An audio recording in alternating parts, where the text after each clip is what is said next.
I love a lot of things. Some people love sunshine and rainbows. Some love the warmth of summer and the chill of winter. Others love the smell of hot coffee in the morning and the coziness of their bed at night.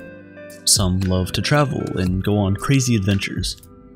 According to the dictionary, love is a mix of emotions, behaviors, and beliefs associated with strong feelings of affection, protectiveness, warmth, and respect for a person, or a thing, or even an idea. But can we really define love? How do we explain a word that you can use to describe what you feel for everything, from people to cars to intangible ideas? To fully understand what love is, we have to look at the ancient Greeks. Instead of one all-encompassing word, the ancient Greeks used 7 different words to explain love in its many different forms. Eros, which means passionate love, is the most common type of love we see in our world today. It's fueled by a desire for pleasure. It's love at first sight, seeing someone's physical appearance and immediately getting attracted to them, even without knowing their first name. Most romantic relationships start like this. It's passionate. It can even be a bit obsessive. But love like this is confusing. It's the age-old question of love versus lust. Both lust and eros come with intense physical attraction and a strong desire to be close to the person, even if you just met them. Some people like to differentiate them by the length of time they stay around. If it was a fleeting emotion, it was lust. But then, if it lingered around like the best man at a wedding, then it was definitely love. But is that really true? And if it is, then is love simply lust that has stayed around for long enough? If lust simply becomes love, how long does it take for the switch to happen? At what point does lust become love? It's a complex question, and you don't normally give it much thought, so I'll do it for you. According to science and human biology, there are 3 stages to falling in love, and it all starts with stage 1, lust. It's driven by testosterone for men and estrogen in women. So when does lust become love? Well, that's stage 2. When we start feeling a sense of a high when we see them or speak to them or even just think about them. A high similar to the feeling you'd get from drugs or alcohol. When we start to feel a sense of euphoria when we're around them. When testosterone and estrogen are replaced by dopamine, making us happy and excited. Adrenaline triggering our fight or flight, and norepinephrine keeping us alert. This is why falling in love feels like an addictive rush, like you're driving at 120 miles per hour with no brakes in your car. Your palms are sweaty, your knees are weak, and your arms are heavy. Your heart is racing. Love is this feeling. Sometimes love doesn't start with lust, it starts with friendship. Knowing someone well enough that you can predict their reaction to every situation. Love is intimacy. It's authentic. It's kind. It's warm. It's encouraging. Love is the best friend you've known since you were a child. It's always wanting the best for the other person. Selfless goodwill. In today's world, philia is dying. We have millions of followers and subscribers, but very few friends. We have a multitude of people seeing the perfect view of our lives, everything we want them to see, but no one who is welcome to see what's behind the curtains. Philia is a sense of camaraderie. It's calling someone brother or sister, even when they're not related to you by blood. Love is loyalty, sacrifice, and vulnerability. Love is a choice. Love is not always serious. Love is not always permanent. And when it's fleeting, love is not always lust. Ludus describes a love that is built on infatuation, flirtation, and fun. Sometimes love is simply having a crush on someone and acting on it. It's going out for drinks with a friend and acting like a romantic couple for the night only. It's random kids pushing each other on swings in the playground, basking in that joy that their friends are having alongside them. It's going to the club and dancing with strangers, or singing karaoke in a room full of people you've just met. Sometimes love is casual, exciting, fun. It doesn't need any obligations or implications to be love. Love doesn't need physical attraction to be love. Love doesn't even need friendship to be love.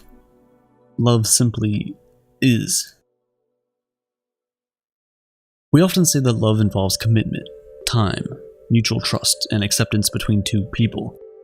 But is that really the case? Because none of this exists between a mother and her child. But love does. The truth is that sometimes we can love someone even when we don't like them. If you have any siblings, I'm sure you'll understand the concept a lot. The Greeks called it storge, unconditional familial love. The kind of kinship love that only exists between family members. And of course, family does not mean you have to be tied by blood.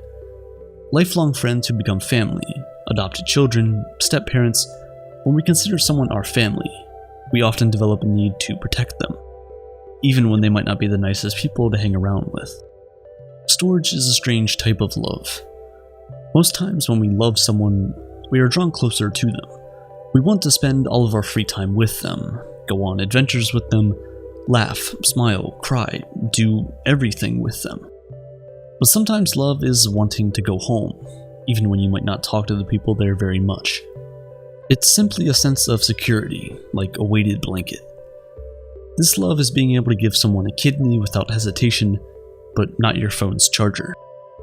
Even when in truth, only one of those is easily replaceable. And this strange feeling is not only towards people, it's the same for sports teams and fans. Every year you cheer for your team, every year they break your heart. Yet the very next year, you glue back the millions of pieces and wear the badge with the pride chanting, "This year will be our year." Because love is unconditional. It's not dependent on who the person is or what they can give to you. Love is a one-way ticket. It's loving someone even when they might not have the ability to love you back.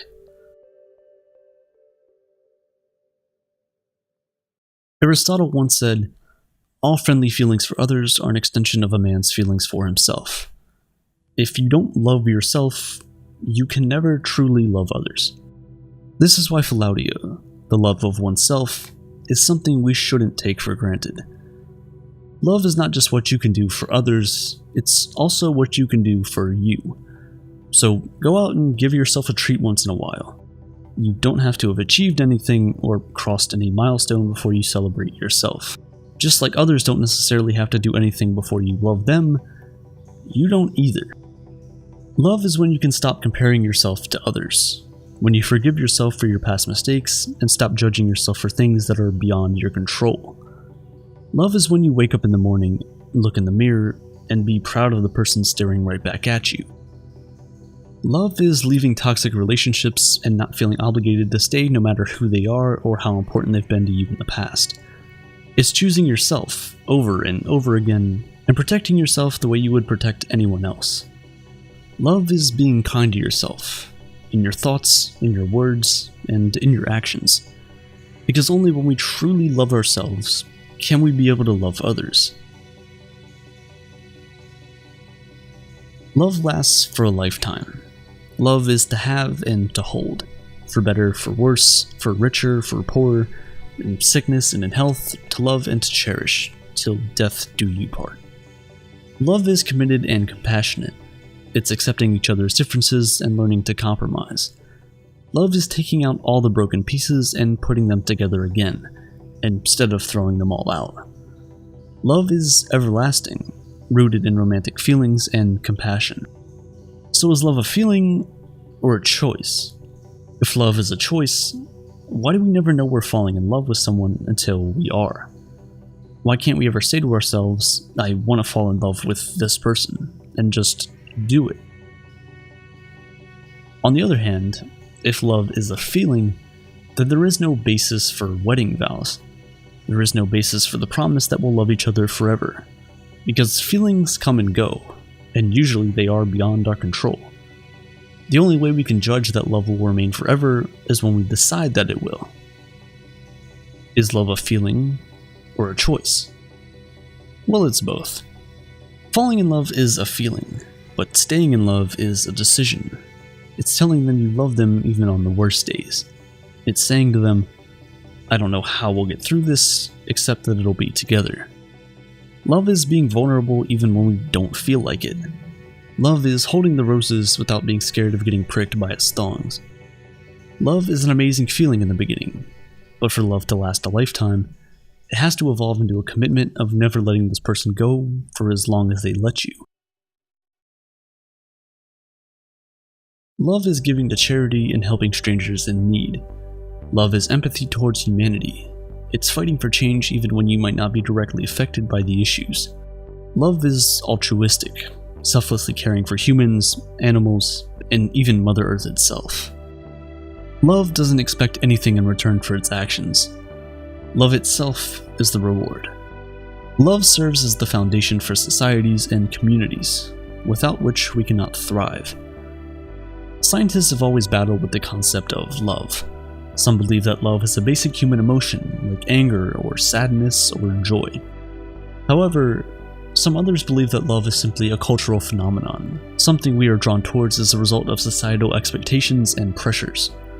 But nothing could be further from the truth. If love is simply a cultural phenomenon, it wouldn't exist in all cultures of the world, and the fact that it does suggests that, in truth, there is something innate about love, something biological about its experience. If love is fundamental to the human experience, then we must ask, what is the point of love? Why do we love?